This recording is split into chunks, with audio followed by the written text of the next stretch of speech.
उसने खच्चर बाहर रहने दिए और खुद अंदर गया। अली बाबा अपनी बैठक में बैठा था।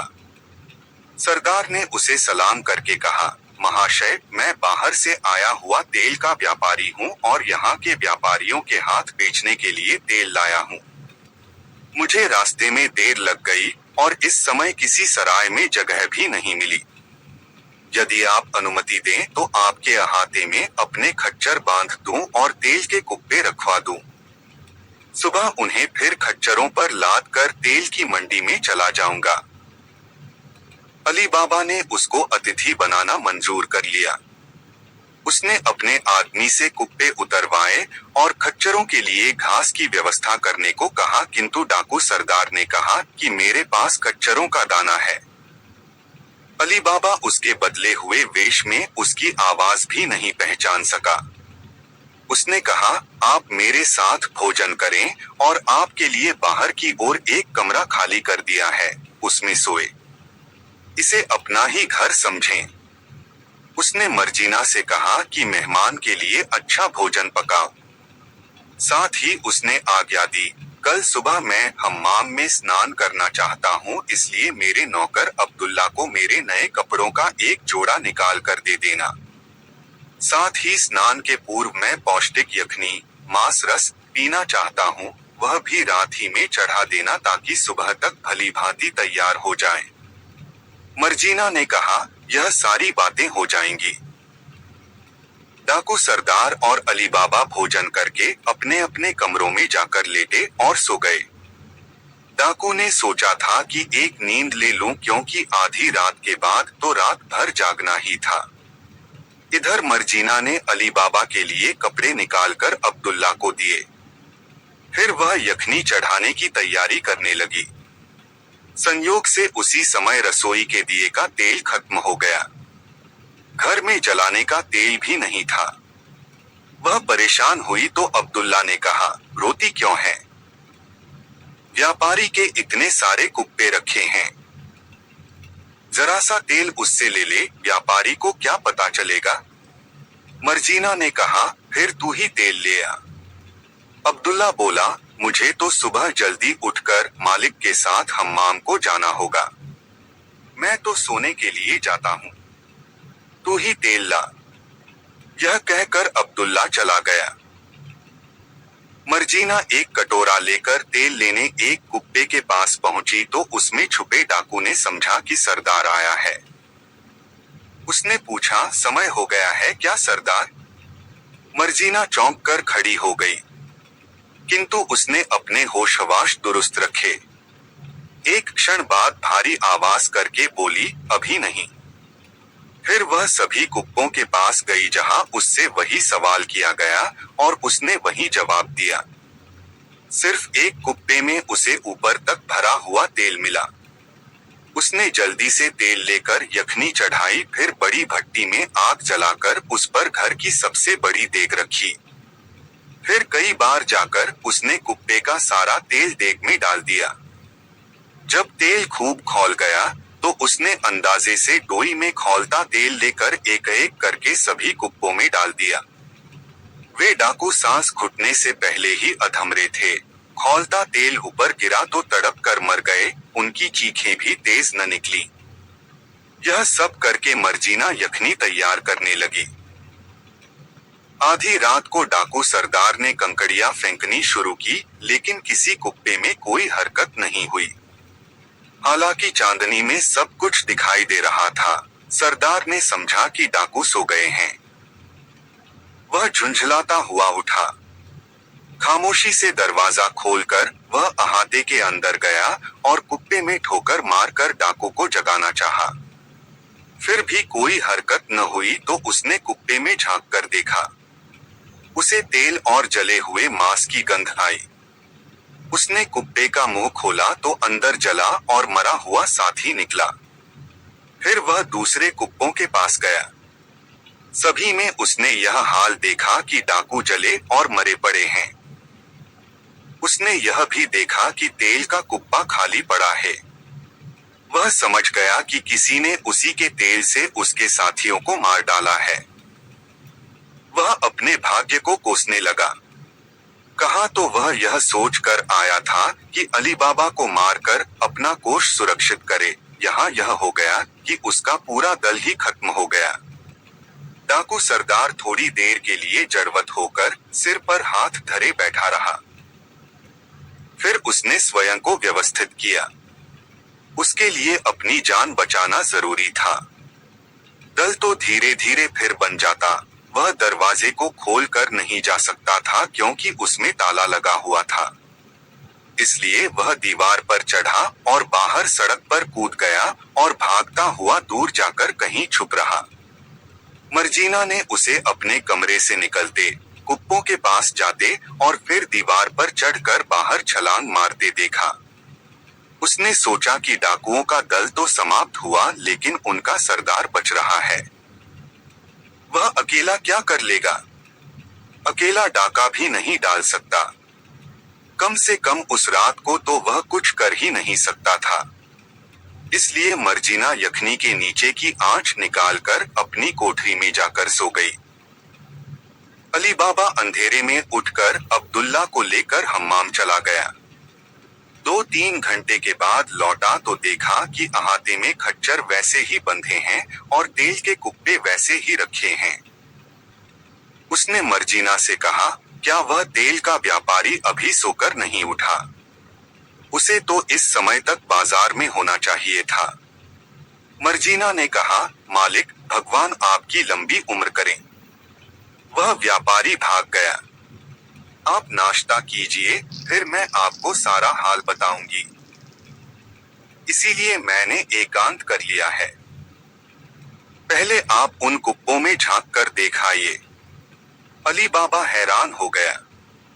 उसने एक कुप्पे में झांक कर देखा तो मरा आदमी दिखाई दिया।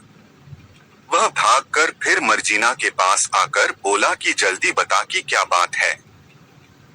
मर्जीना ने कहा कि आप इत्मीनान से बैठिए, मैं आपको पूरा हाल बताऊंगी। आपकी जान को कल रात बड़ा भारी खतरा पैदा हो गया था, किंतु ईश्वर की कृपा से वह खतरा टल गया है। फिर मर्जीना बोली, उन 38 कुप्पों में से सिर्फ एक में तेल था और बाकी में डाकू छुपे थे। वह व्यापारी उनका सरदार था। मुझे पिछले 4-5 दिनों से शक था कि कोई व्यक्ति आपका अनिष्ट करना चाहता है। मैं सजग भी हो गई और अपनी समझ के अनुसार सावधानी भी बरती, जो भगवान की दया से सफल हुई। एक दिन मैंने घर के दरवाजे पर सफेद खड़िया का निशान देखा। मैं समझ गई कि कोई व्यक्ति बुरी नीयत से आपका मकान पहचानना चाहता है। इसलिए मैंने वैसे ही खड़िया के निशान मोहल्ले के सारे दरवाजों पर बना दिए, जिससे आपके घर की पहचान खत्म हो जाए। 2-3 दिन बाद मैंने देखा कि सफेद निशान के पास एक छोटा सा लाल निशान बना है। मुझे विश्वास हो गया कि आपके किसी दुश्मन की यह कार्रवाई है। आपका शहर में कोई दुश्मन हो ही नहीं सकता। इसलिए मैंने सोचा कि यह गुफा वाले डाकू ही हैं जो आपके पीछे पड़े हैं। मैंने मोहल्ले के सारे घरों के दरवाजों पर सफेद निशानों के पास वैसे ही लाल निशान बना दिए। इस प्रकार एक बार फिर उन लोगों की योजना असफल हो गई। मैंने आपसे उस समय इसलिए कुछ नहीं कहा कि आप मेरा विश्वास तो करते नहीं, बेकार और लोगों में बात फैलती, और यह भी संभव था कि डाकुओं को आपका घर मालूम हो जाता। किंतु मेरी चुप्पी के बावजूद डाकुओं ने किसी तरह आपके घर का पता लगा लिया और सरदार आपने 37 साथियों को तेल के कुप्पों में बंद कर एक तेल के कुप्पे के साथ यहाँ लाया था। मालूम होता है कि जासूसी असफल होने पर उसने अपने 2 साथियों को मार डाला, वरना वह 20 खच्चर लाता और उन पर अपने 39 साथी लाता। मुझे उस व्यापारी की असलियत का जिस तरह पता चला, वह भी ईश्वर की कृपा ही समझिए। जब आपने यखनी बनाने को कहा तो पहले मैंने आपके संदूक के कपड़ों का जोड़ा आपके लिए निकालकर अब्दुल्ला को दिया। उसी समय रसोई का दिया तेल की कमी से बुझने लगा। अब्दुल्ला ने सुझाव दिया कि व्यापारी के कुप्पों से थोड़ा तेल ले ले। वह खुद सोने चला गया क्योंकि आज उसे आपके साथ हम्माम जाना था। मैं कटोरा लेकर तेल लेने गई तो एक कुप्पे में से छुपे हुए डाकू ने पूछा कि क्या समय आ गया है। मैं समझ गई कि यह डाकू आपको मारने आए हैं। मैंने उत्तर दिया कि अभी नहीं आया। इसी तरह मैंने 37 कुप्पों के अंदर से वही प्रश्न सुना और वही उत्तर दिया। आखिरी कुप्पे का तेल मैं धीरे धीरे रसाई में ले आई और बड़ी देग भट्टी पर चढ़ाकर उसमें वह तेल डालकर गर्म किया। जब तेल उबलने लगा तो एक डोई में तेल भर भर कर उन सभी कुप्पों में डाल आई। आधी रात को मैंने देखा कि जिस कमरे में व्यापारी ठहरा है उसमें से कंकड़ियां आकर कुप्पों में लग रही हैं।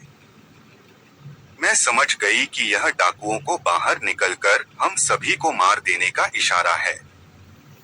मैं देखती रही। फिर मैंने देखा कि वह व्यापारी बना हुआ डाकू सरदार नीचे आया और अपने साथियों को मुर्दा पाकर थोड़ी देर तक सिर पकड़े बैठा रहा। उसके बाद बाहरी दीवार पर चढ़ा और सड़क की ओर कूद गया। मैंने सड़क पर उसके भागने की आवाज भी सुनी। इस प्रकार जब मैंने खतरा टला देखा तो जाकर सो गई। अली बाबा कुछ देर तो हक्का बक्का देखता रहा। फिर बोला, मर्जीना, तू कहने को दासी है, लेकिन काम तूने कुटुंबियों से बढ़कर किया है। मेरी समझ में नहीं आता कि तुझे क्या इनाम दूं। मेरी तो अभी यह भी समझ में नहीं आ रहा है कि इन लाशों और खच्चरों और कुप्पों का क्या करूं। मर्जीना ने कहा, मालिक, सरदार या अधिक से अधिक उसके 2 साथी बचे होंगे। उनसे अभी कोई तात्कालिक खतरे की संभावना नहीं है। इस समय आप घर के सभी नौकरों को बुलाकर अहाते में एक बड़ा भारी गड्ढा खुदवाएं, फिर नौकरों को बाहर काम पर भेज दें। इसके बाद हम दोनों कुप्पों में से लाशें निकाल निकाल कर उस गड्ढे में भर दें और गड्ढे के ऊपर से मिट्टी डालकर दबा दें ताकि गड्ढे का निशान भी न दिखाई दे। अली बाबा को उसकी राय पसंद आई। उसने नौकरों से बड़ा सा गड्ढा खुदवाया, फिर नौकरों को बाहर भेजकर लाशों को मर्जीना की मदद से गड्ढे में डालकर गड्ढा बंद कर दिया। उसने एक एक दो दो करके सारे कुप्पे और खच्चर बाजार में बिकवा दिए। डाकुओं के सरदार को अपने निवास स्थान पर जाकर भी चैन न आया। उसका सारा दल खत्म हो गया था। उसे नए सिरे से छिटपुट लूटमार करके धीरे धीरे नया दस्यु दल तैयार करना था। साथ ही अली बाबा भी अभी जिंदा था जो उसके सारे खजाने पर कब्जा कर सकता था। उसका एक दिन इसी उलझन में बीता। फिर वह यह सोचकर नगर में आया कि अली बाबा 37 लाशों को छुपा नहीं सकेगा और संभवतः इतने लोगों की हत्या के अपराध में मृत्युदंड भी पा जाए। इसलिए वह एक सराय में ठहरा और भटियारे से शहर के समाचार पूछने लगा। भटियारों को इन बातों के सुनाने में मजा आता है, किंतु जैसा समाचार वह सुनना चाहता था वैसा भटियारा उसे न सुना सका। उसने 2-4 और सरायों में जाकर इसी तरह टोह ली, लेकिन कहीं पर यह नहीं सुना कि बादशाह ने अली बाबा को 37 आदमियों के मारने के अभियोग में गिरफ्तार किया होगा। ऐसा होता तो डाकू सरदार का एकमात्र शत्रु उसके हाथ पांव हिलाए बगैर ही मारा जाता, किंतु ऐसा नहीं होना था। डाकू सरदार ने यह तो समझ लिया कि अली बाबा देखने में सीधा साधा है, लेकिन वास्तव में बुद्धिमान है कि न सिर्फ अपने भाई की लाश को लाकर गुप्त रूप से उसके टुकड़े सिलवाकर उसे दफन कर दिया, बल्कि उसके 37 साथियों की लाशों को भी अत्यंत चतुरता से घोंट गया। ऐसे आदमी से बदला लेना आसान काम नहीं था। फिर भी डाकू सरदार ने अली बाबा की हत्या करने का विचार न छोड़ा। उसने सोचा कि इस आदमी को मारने के बाद ही नए दल का संगठन किया जाए। उसने पता लगाकर मालूम किया कि अली बाबा कासिम के घर पर ही रहता है, किंतु उसका पुत्र अपने पुराने घर में रहता है और अपने दिवंगत चचा की दुकान चलाता है।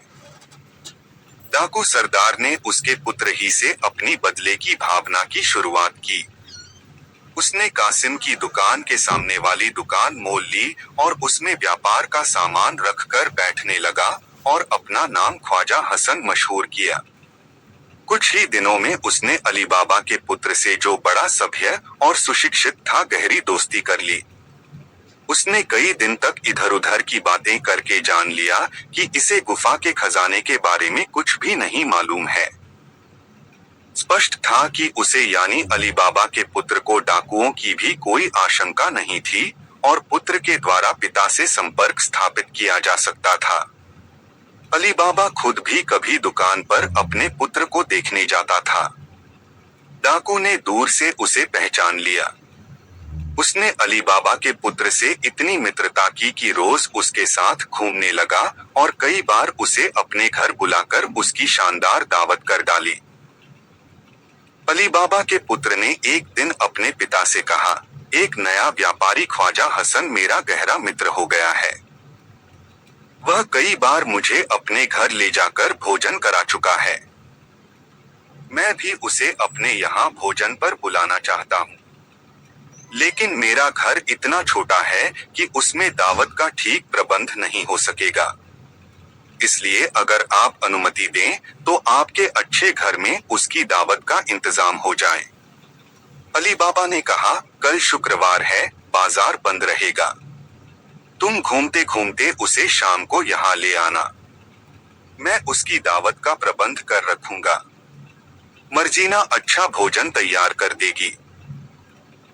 दूसरे दिन शाम को अली बाबा का पुत्र और डाकू सरदार टहलते टहलते अली बाबा के मकान पर आए। डाकू को पहले ही इसका आभास हो गया था और वह अली बाबा की हत्या की तैयारी करके आया था। जब अली बाबा के पुत्र ने कहा कि यह मेरे पिता का मकान है तो दिखाने के लिए डाकू ने कहा, रहने दीजिए। क्यों बुजुर्ग आदमी के आराम में हम लोग दखल दें?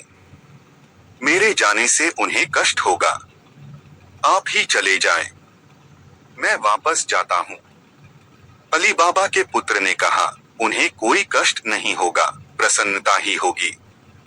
मैंने उनसे आपका उल्लेख किया तो उन्होंने कहा था कि कोई अवसर हुआ तो ख्वाजा हसन से मिलूंगा। आप अंदर चलिए। घर में लाकर अली बाबा के पुत्र ने अपने मित्र को अपने पिता से मिलाया तो अली बाबा ने कहा, आपसे मिलकर मुझे बड़ी प्रसन्नता हुई।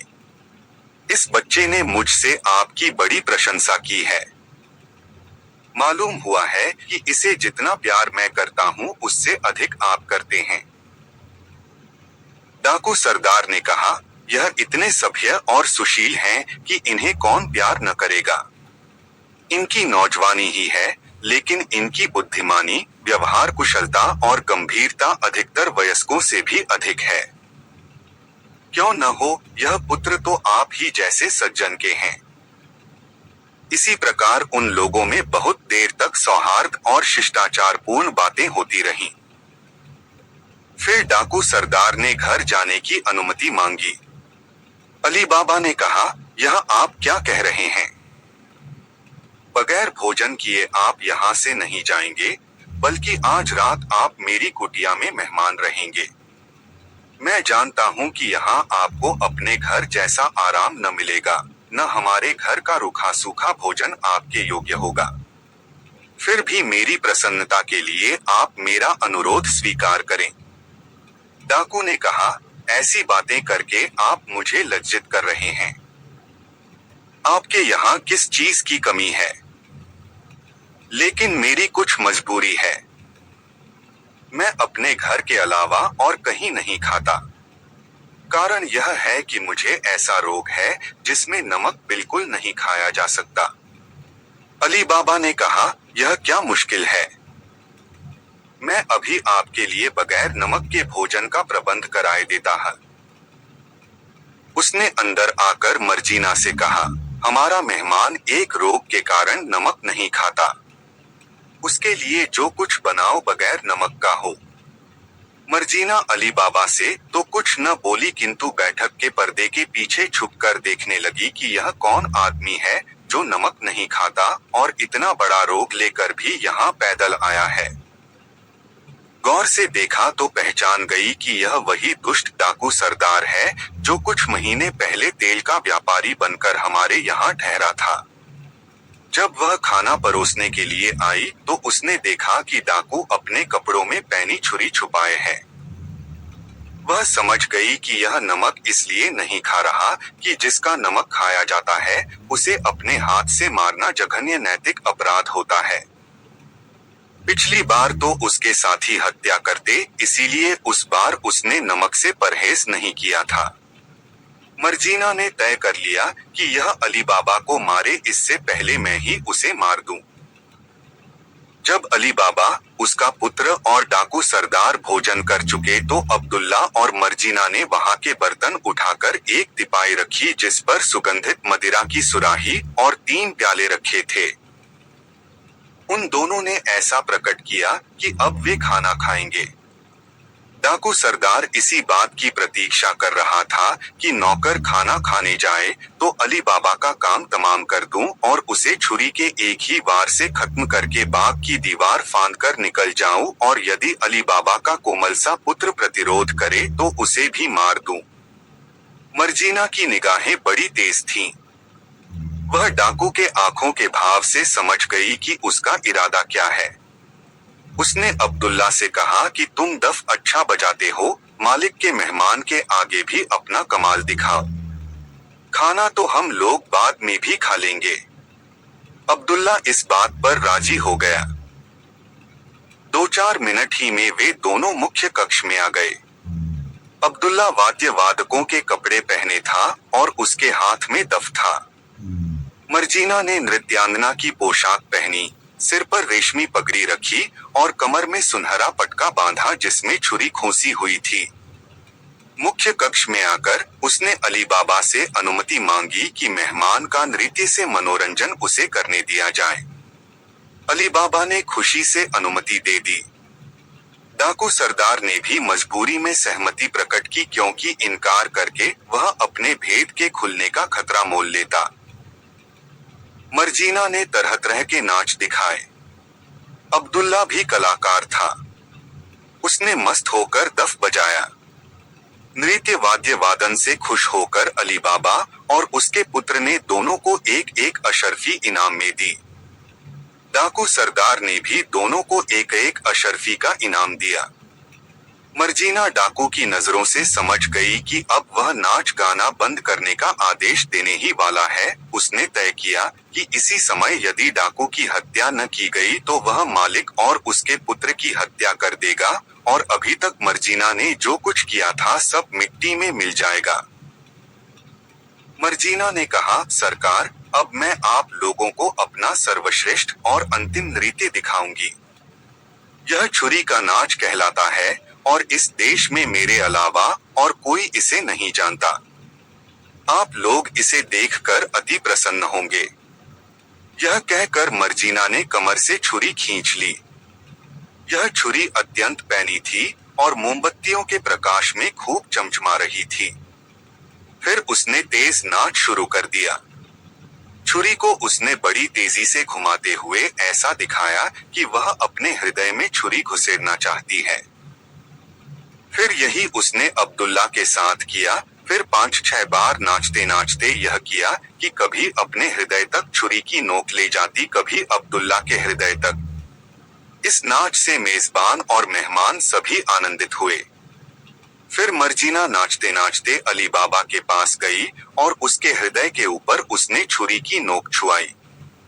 2 बार अली बाबा के साथ यह खेल दिखाने के बाद उसने 2 बार यही उसके पुत्र के साथ किया। फिर वह नाचते नाचते डाकू के पास गई। वह निश्चल बैठा रहा जैसा अली बाबा और उसके पुत्र ने किया था। लेकिन इस बार मर्जीना ने पूरी ताकत से वार किया और पूरी छुरी उसके हृदय में उतार दी। डाकू सरदार एक क्षण तक तड़पने के बाद ठंडा हो गया। अली बाबा सदमे से बाहर हुआ तो चीखा, अभागिनी, तूने मेरे अतिथि को मार डाला और मेरे सिर पर मित्रघात का कलंक लगा दिया। तुझे इसका दंड दिया जाएगा। मर्जीना ने कहा, जो दंड का भागी था उसे दंड मिल गया। आपकी भगवान ने रक्षा की। यह आपका मित्र नहीं परम शत्रु है। आप दो दो बार देखकर इस डाकू सरदार को नहीं पहचान सके और आज इसके हाथ से मारे जाते। मुझे इसके नमक न खाने से संदेह हुआ और मैंने देख लिया कि यह अपने कपड़ों में क्या छुपाए हैं। यह देखिए। यह कहकर उसने डाकू का वस्त्र हटाकर छुपी हुई छुरी को दिखाया। उसने कहा कि जो काम यह तेल का व्यापारी बनकर न कर सका था वह ख्वाजा हसन बनकर करना चाहता था। आज यह आपकी हत्या किए बगैर न जाता। अली बाबा ने उठकर मर्जीना को गले लगा लिया और बोला, तूने कई बार मेरी जान बचाई। मैं तुझे इस एहसान का पूरा बदला तो नहीं दे सकूंगा, फिर भी जो कर सकता हूँ वह करूंगा। मैं तुझे इसी क्षण दासत्व से मुक्त करता हूँ। मैं तुझे अपनी पुत्रवधू बनाना चाहता हूँ। यह कहकर उसने अपने पुत्र से पूछा कि तुम्हें यह प्रस्ताव स्वीकार है या नहीं। उसने तुरंत ही यह प्रस्ताव स्वीकार कर लिया और 2-4 दिन में मर्जीना से उसका विवाह हो गया। फिर चारों ने मिलकर डाकू सरदार की लाश को होशियारी से मकान के अंदर इस तरह गाड़ा कि उसका पता किसी को न चले। अब्दुल्ला को भी भारी इनाम मिला। मर्जीना के साथ अली बाबा के पुत्र का विवाह बड़ी धूमधाम से हुआ और कई दिनों तक नाच रंग होते रहे। कुछ दिनों बाद अली बाबा ने अपने पुत्र को डाकुओं के छुपे हुए खजाने का हाल विस्तार पूर्वक बताया। वह उसे वहां ले भी गया और गुफा के द्वार खोलकर भी दिखाया। कई दिनों तक वे दोनों पता लगाते रहे कि कोई डाकू बचा है या नहीं। जब कई दिन तक किसी घोड़े की टापों के निशान न देखे और खजाने में भी कोई घटपट न देखी तो दोनों कई दिनों में थोड़ा थोड़ा खजाना छुपाकर अपने घर में लाते रहे और गुफा को खाली कर दिया। फिर उन दोनों ही ने नहीं, उनकी कई पीढ़ियों ने सुख से जीवन व्यतीत किया। शहरजाद ने यह कहानी खत्म की तो दुनियाजाद ने उसे और कहानी सुनाने के लिए कहा। उस दिन सवेरा हो गया था, इसलिए अगले दिन शहरजाद ने नई कहानी शुरू की।